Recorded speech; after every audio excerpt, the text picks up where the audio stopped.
प्रशासन। मौर्य साम्राज्य की राजधानी पाटलिपुत्र थी। इसके अतिरिक्त साम्राज्य को प्रशासन के लिए 4 और प्रांतों में बांटा गया था। पूर्वी भाग की राजधानी तौसाली थी तो दक्षिणी भाग की राजधानी सुवर्णगिरी थी। इसी प्रकार उत्तरी तथा पश्चिमी भाग की राजधानी क्रमशः तक्षशिला तथा उज्जैन थी, जिसे उज्जैनी भी कहा जाता है। इसके अतिरिक्त समापा, इशिला तथा कौशाम्बी भी महत्वपूर्ण नगर थे। राज्य के प्रशासन को चलाने के लिए प्रांतपालों को नियुक्त किया जाता था। ये प्रांतपाल राजघराने के ही राजकुमार होते थे, जो स्थानीय प्रांतों के शासक थे। राजकुमारों की मदद के लिए हर प्रांत में एक मंत्री परिषद तथा महामात्य होते थे। प्रांत आगे जिलों में बटे होते थे। प्रत्येक जिला गांव के समूहों में बटा होता था। प्रादेशिक जिला प्रशासन का प्रधान होता था। रज्जुक जमीन को मापने का काम करता था। प्रशासन की सबसे छोटी इकाई गांव थी, जिसका प्रधान ग्रामिक कहलाता था। कौटिल्य ने अर्थशास्त्र में नगरों के प्रशासन के बारे में एक पूरा अध्याय लिखा है। विद्वानों का कहना है कि उस समय पाटलिपुत्र तथा अन्य नगरों का प्रशासन इस सिद्धांत के अनुरूप ही रहा होगा। मेगस्तनीज ने पाटलिपुत्र के प्रशासन का वर्णन किया है। उसके अनुसार पाटलिपुत्र नगर का शासन एक नगर परिषद द्वारा किया जाता था, जिसमें 30 सदस्य होते थे। ये 30 सदस्य 5-5 सदस्यों वाली 6 समितियों में बटे होते थे। प्रत्येक समिति का कुछ निश्चित काम होता था। पहली समिति का काम औद्योगिक तथा कलात्मक उत्पादन से संबंधित था। इसका काम वेतन निर्धारित करना तथा मिलावट रोकना भी था। दूसरी समिति पाटलिपुत्र में बाहर से आने वाले लोगों को, खासकर विदेशियों के मामले देखती थी। तीसरी समिति का संबंध जन्म तथा मृत्यु के पंजीकरण से था। चौथी समिति व्यापार तथा वाणिज्य का विनियम करती थी। इसका काम निर्मित माल की बिक्री तथा व्यापार पर नजर रखना था। पांचवी समिति माल के विनिर्माण पर नजर रखती थी, तो छठी का काम कर वसूल करना था।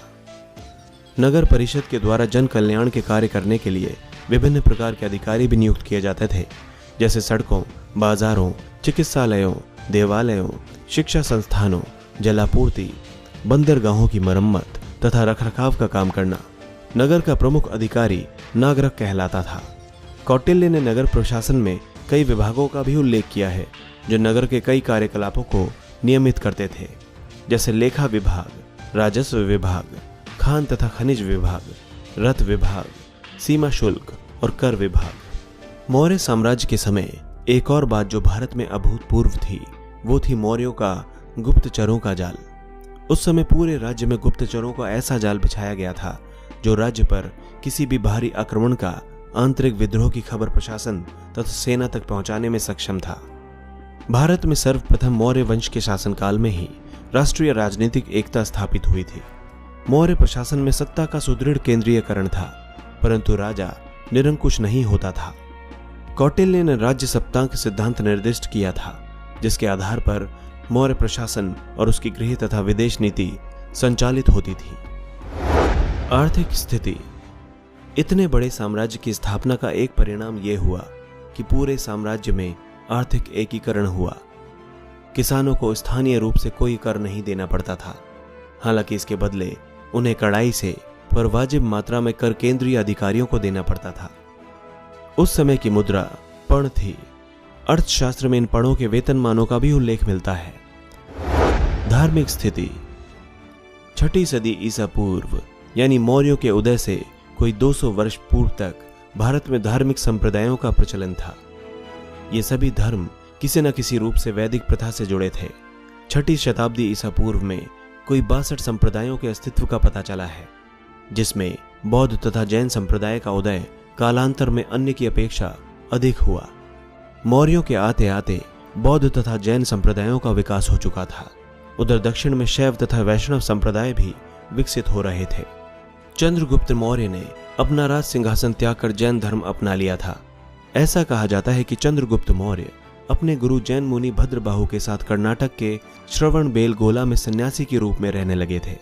इसके बाद के शिलालेखों में भी ऐसा ही पाया जाता है कि चंद्रगुप्त ने उसी स्थान पर एक सच्चे निष्ठावान जैन की तरह आमरण उपवास करके दम तोड़ा था। वहां पास में ही चंद्रगिरी नाम की पहाड़ी है, जिसका नामकरण शायद चंद्रगुप्त के नाम पर ही किया गया था। अशोक ने भी कलिंग युद्ध के बाद बौद्ध धर्म को अपना लिया था। इसके बाद उसने धम्म के प्रचार में अपना सारा ध्यान लगा दिया। यहां धम्म का मतलब कोई धर्म या मजहब या रिलीजन न होकर नैतिक सिद्धांत था। उस समय ना तो इस्लाम का जन्म हुआ था और ना ही ईसाई धर्म का। अतः वे नैतिक सिद्धांत पर उस समय बाहर के किसी धर्म का विरोध करना ना होकर मनुष्य को एक नैतिक नियम प्रदान करना था। बौद्ध धर्म को अपनाने के बाद अशोक ने इसको जीवन में उतारने की भी कोशिश की। उसने शिकार करना और पशुओं की हत्या छोड़ दिया और मनुष्यों तथा जानवरों के लिए चिकित्सालयों की स्थापना भी कराई।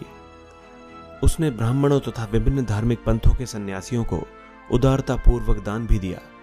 इसके अलावा उसने आराम गृह एवं धर्मशाला, कुएं तथा बावड़ियों का भी निर्माण करवाया। उसने धर्म महापात्र नाम के पद वाले अधिकारियों की नियुक्ति की, जिनका काम आम जनता में धम्म का प्रचार करना था। उसने विदेशों में भी अपने प्रचारक दल भेजे। पड़ोसी देशों के अलावा मिस्र, सीरिया, मकदूनिया यानी यूनान, साइरीन तथा एपायरस में भी उसने धर्म प्रचारकों को भेजा। हालांकि अशोक ने खुद बौद्ध धर्म अपना लिया था, पर उसने अन्य संप्रदायों के प्रति भी आदर का भाव रखा तथा उनके विरुद्ध किसी कार्रवाई का उल्लेख नहीं मिलता। सैन्य व्यवस्था। सैन्य व्यवस्था 6 समितियों में बटे हुए विभाग द्वारा निर्देशित की जाती थी। प्रत्येक समिति में 5 सैन्य विशेषज्ञ होते थे। पैदल सेना, अश्व सेना, गज सेना, रथ सेना तथा नौसेना की व्यवस्था थी। सैनिक प्रबंधन का सर्वोच्च अधिकारी अंतपाल कहलाता था। यह सीमांत क्षेत्रों का भी व्यवस्थापक होता था। मेगस्थनीज के अनुसार चंद्रगुप्त मौर्य की सेना में 6 लाख पैदल सैनिक, 50,000 अश्वारोही, 9,000 हाथी तथा 800 रथों से सुसज्जित अजेय सैनिक थे। मौर्य साम्राज्य का पतन। अंतिम मौर्य सम्राट वृषध्वज की हत्या उसके सेनापति पुष्यमित्र शुंग ने कर दी थी। इससे मौर्य साम्राज्य समाप्त हो गया। दोस्तों, आप जानते हैं कि मौर्य साम्राज्य के पतन के क्या कारण थे।